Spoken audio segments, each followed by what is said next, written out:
Hi, everybody. Thank you so much for joining us for this first interview on this channel.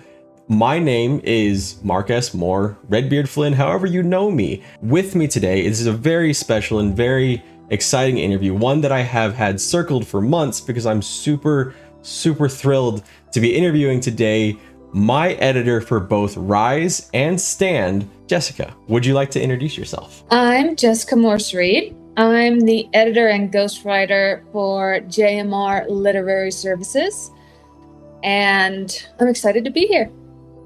Yay!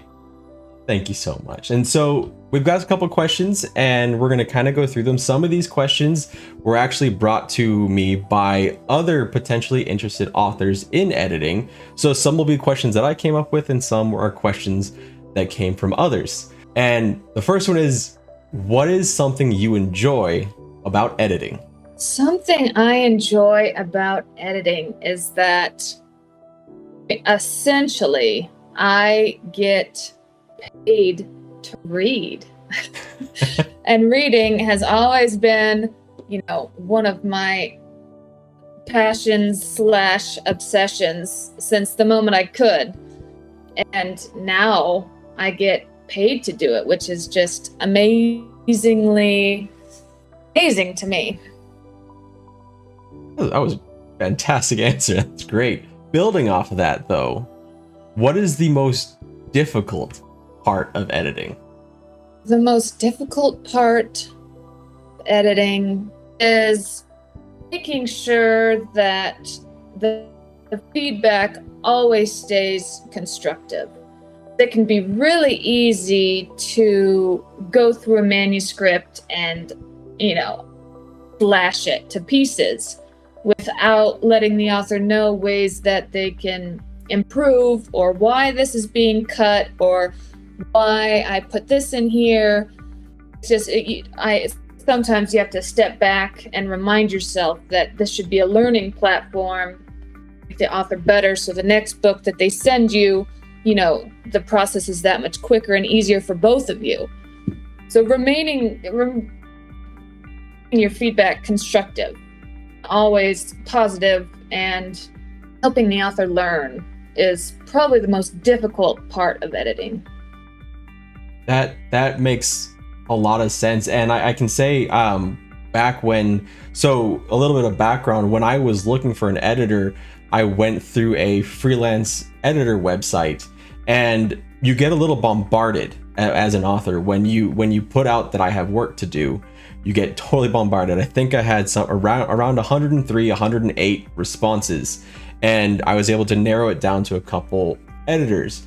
I chose Jessica specifically because of that learning process, because I knew that the edits that I was going to be getting would help me learn and become a better author through that process. There were definitely editors there that would just, here's everything you did wrong, not really telling you what you did wrong, but just like you're saying, just kind of marking it up, fixing it, so to speak, fixing what it is, but not in any way kind of teaching. So that was something that I found amazing about you, is that you would teach me how to rectify things in the future. There's obviously things that I keep getting wrong. I mean, I still talk too much about lips in every book that I write. So, but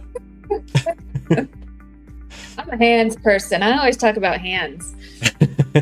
It's whatever we go with to signify emotion, right? We signal on one thing and then we just overdo it. All right, so this is another more mechanical question, and this is one that came from an audience member. Do you use any style guides, and would you recommend any to aspiring authors or editors? I do. I use the Chicago Manual of Style, and it's a huge resource. It's a huge book, and it can take some practice to find what you're looking for and then how to apply it. But once you have the way that the book is put together down, then it makes finding what you're looking for easier. And it has everything in it.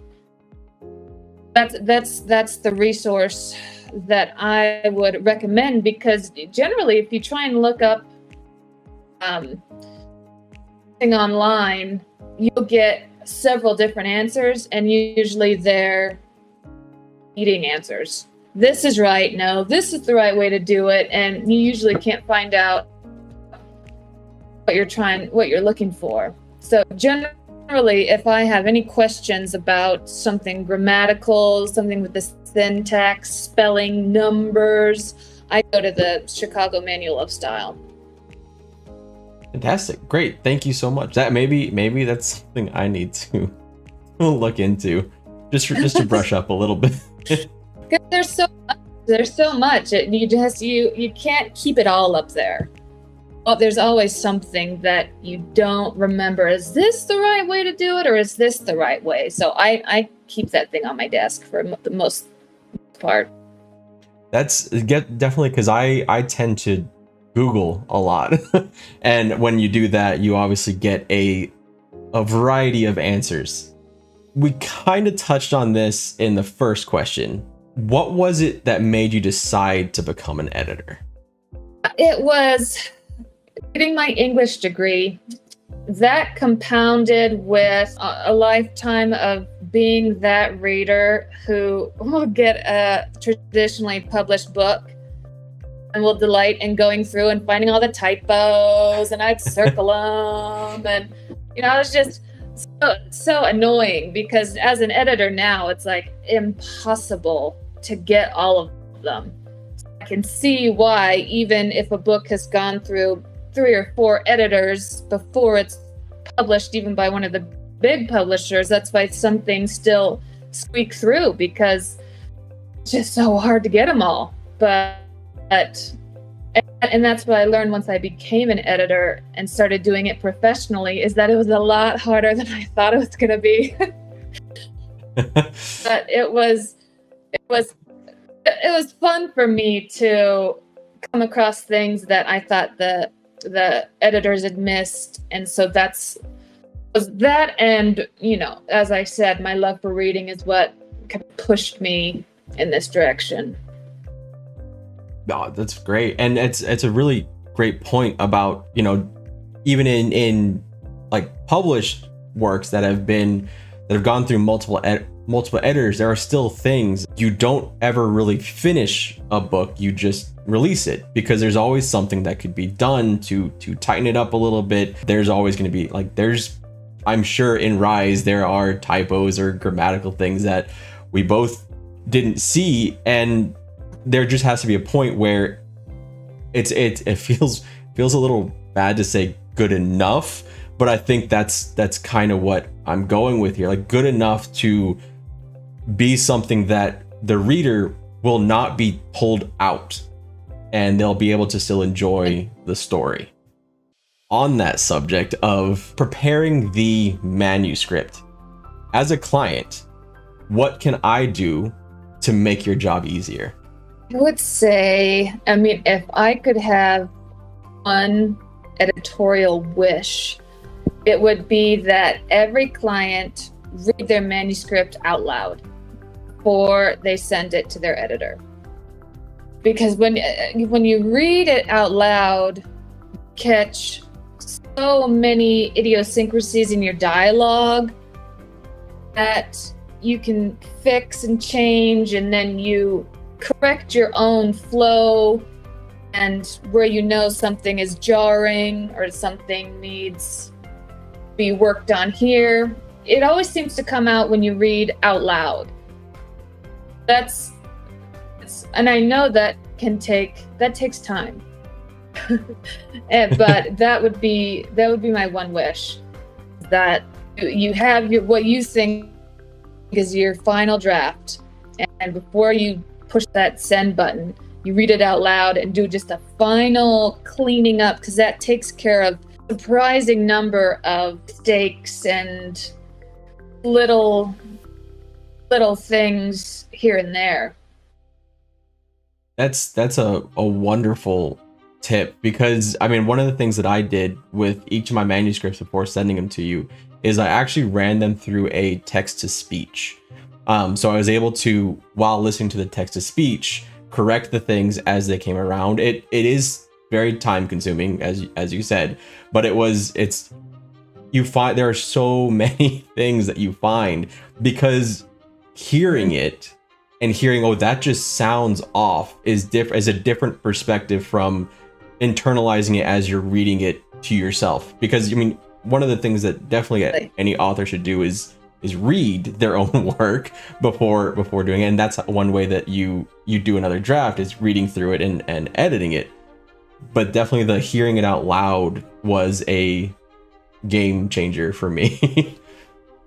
It's kind of, it makes you a little sad. Well, in your head, you're reading, when you're reading your own work, you can essentially make it sound just the way it should in your own head, because that's what you meant. So that's what you're going to read, what you wrote. So you're going to, it's going to come out the way that you wanted it to. But yeah, reading it out loud definitely changes that.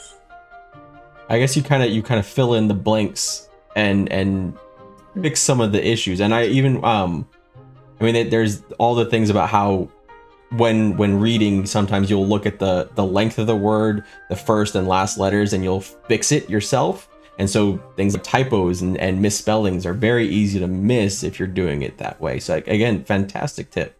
On the subject of mistakes, what are some of the most common mistakes that you see? A lot of the mistakes I find it in dialogue.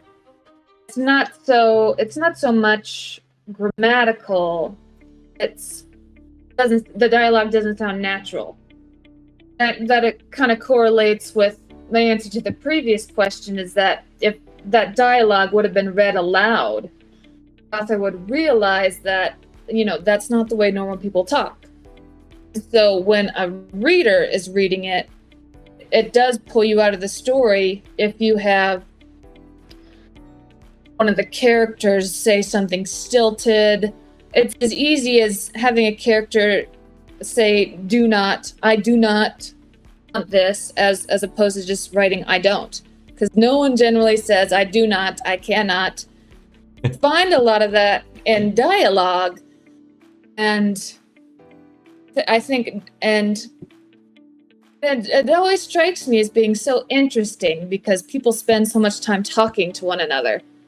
But when it comes to writing that down, that's where a lot of authors kind of falter, and they get formal almost, instead of just keeping the style that they have for the rest of their prose.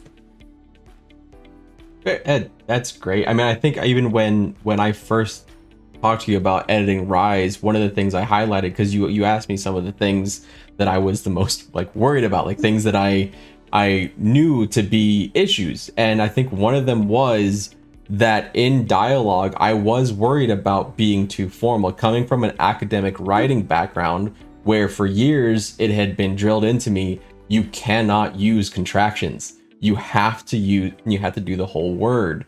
It was something I was trying to get rid of it, but I knew there was some that I was going to be missing. Yeah.